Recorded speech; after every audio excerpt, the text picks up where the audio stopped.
What's going on, guys? Welcome back to the Social Club where everyone has a voice, and let me tell you about this trip to Baton Rouge to see the LSU Tigers play. I will just go on record to say this might have been one of the greatest games I've ever seen in my life, just because of how active and loud and insane the crowd was. They don't call it Death Valley for no reason, I will say that. But before I tell you about my trip, just go ahead and like and follow, subscribe to our channel, and check out all of our other content and everything like that. Man, I don't really know where to begin with this. If you ever have a chance to just go to the state of Louisiana, but definitely the Baton Rouge or New Orleans, please take that trip. One, the food is outstanding.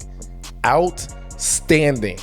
Some of the best food. I think it does have the best food in the country, personally, but definitely in the top 5 best food you'll ever have in the entire country. But talking about Baton Rouge specifically, so I went to Baton Rouge to go to the LSU versus Florida game. And as you'll probably see in some of these videos, I am joined with my co-host Nathan Garth and one of my good friends Devin. Now, along with that, I do want to shout out this photographer that I did run into at the LSU Tigers game. His Instagram is Shots by Aiden. Please take a second, go ahead and follow him on Instagram. Check out all of his photos and everything that he's got going on there. His photo of us was absolutely amazing. I really do appreciate that because he really did not have to do that for us. He was literally there just to take pictures of the team. So I really appreciate that. Go ahead and show him some love. He's an awesome guy. Really appreciate it. Now, before I give my analysis on the game, I want to talk about the fans in particular. The fans down south, maybe this is an SEC thing, but the fans at LSU are fans that I don't think I've ever seen before in my life, in terms of the amount of passion that they had, the amount of energy that they had, and of course, the amount of love and camaraderie that they had of just being friendly people. Now, that last one might be debated. To be fair, I am an LSU Tigers fan. I obviously wore LSU apparel, so they were nice to me. I can't say that for everyone else who showed up at that stadium. But I will say, it was very refreshing, especially just in this time in the country, and especially in the world of all this turmoil and all these social issues that are coming to light. It is really refreshing to just come to a football game that was strictly just about football, and a fan base that was strictly just about football. And again, if you've never been to Baton Rouge, it doesn't matter what color skin you have, it doesn't matter how rich or how poor you are. One thing is very clear, that on Sundays they go to support them Tigers. And that's really what I saw there the entire time. I mean, just great people overall to be around. And I would also like to add, it felt like there were 2 games going on the entire time. There was the game that was being played on the field, and then there was the stadium performances, because man, that stadium put on a show the entire time. Like, I almost had just as much fun dancing around, listening to the music, listening to everything that's going on, than I did even watching the game.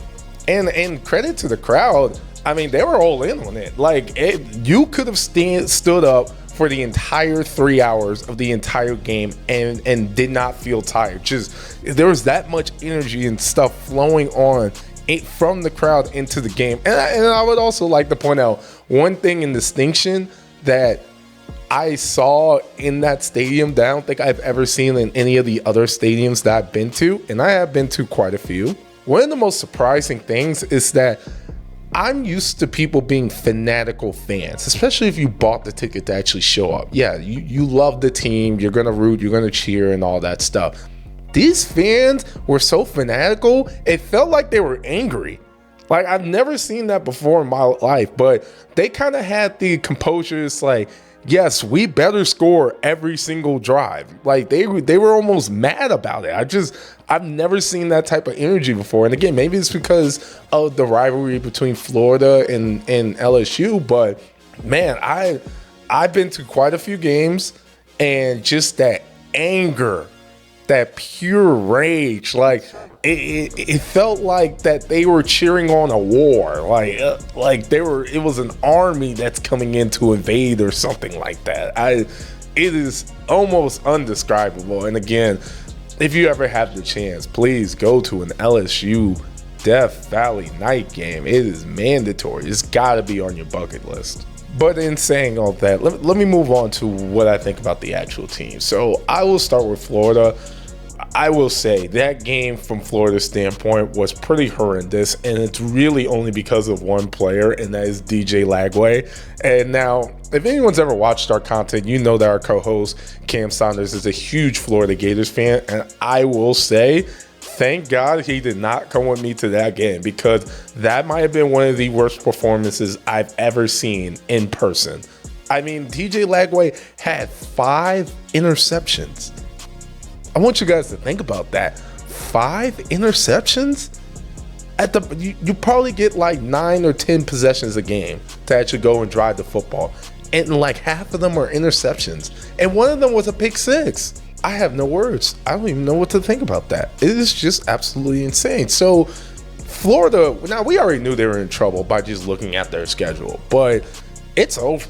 And it was over before the game, like before that game. It was over when they lost to USF, but yeah, I mean, it's over. Now, are they still a talented team? Yeah, and I think they played LSU pretty well outside of Lagway, but what's left? Like, they're not going to make the playoffs, and with the schedule that they have, they're going to be lucky to make a bowl game. So I don't really have any words of encouragement or analysis of that team, because, I mean, it really is. It's just done. There's nothing really that they can do at this point. I mean, if your QB is going to play that bad, what hope do you really have? And I think their defense was solid. And obviously, they have weapons and everything like that. But, I mean, I'll get into LSU for a second. But, I mean, it's not getting any easier, guys. It's over. But with that being said, I wish them well. And for all our Florida fans that are listening to this, yeah, I wish you guys well. It's just one of them seasons. But moving on to LSU, and when I think about LSU, I will say that defense for LSU is definitely a championship level defense. And it's very interesting of the dynamic that I'm seeing out there, because while that defense is a championship level defense, that offense is like a mid-major level offense, like American Conference level offense. Because I mean, it's basic. It's going nowhere. It's unappealing. It's nothing. And I'm not quite sure how, because this team is actually very talented. But just watching Nussmeier out there, I mean, again, DJ Lagway threw 5 interceptions, and one of them was a pick 6, and LSU only beat them by 10 points. And it really showed through the entire game. I mean, they just couldn't move the ball. Now, on one hand, you might say, well, Florida probably just has a really good defense. I will say, seeing what was going on in person, I think there was 2 issues that I saw. Number one, where it came to Nussmeier was legitimately nervous, and it blatantly showed. And now I don't blame him, because being at that stadium, I can understand why he was nervous, even in front of his home crowd. But if you can't throw like a routine out route, if you can't throw like a routine receiver screen route, and you can't throw as in you can't get them the ball, like the ball's going to their feet, that's a breakdown of your mechanics. And I think that's happening because he genuinely does get nervous in front of the lights.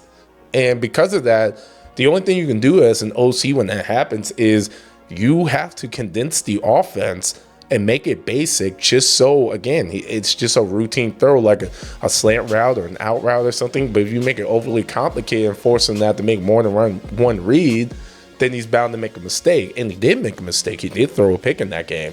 LSU is going to go as far as Nussmeier can actually perform. If those are the type of performances they're going to have, then LSU is bound to lose. I think they're still a playoff team and they can make the playoffs, but in terms of any aspirations further than that, I don't see it. And it'd be a real disappointment, because if Nussmeier can play to his actual ability, this team, talent-wise, on offense and defense, is a national championship team. And it's crazy to think, but I think this is Brian Kelly's best year to actually win a national championship, not only with the team that he has, but with everything else that's going on in the SEC, where there's a lot of, I would say, vulnerable teams in the SEC. And I might make a video on that where I talk about, maybe power rankings in the SEC. Who do I believe in? Who do I not? Who I don't believe in? Who I think is overrated and everything like that. But anyway, that's kind of my analysis. That's what I think. You guys let me know what you think.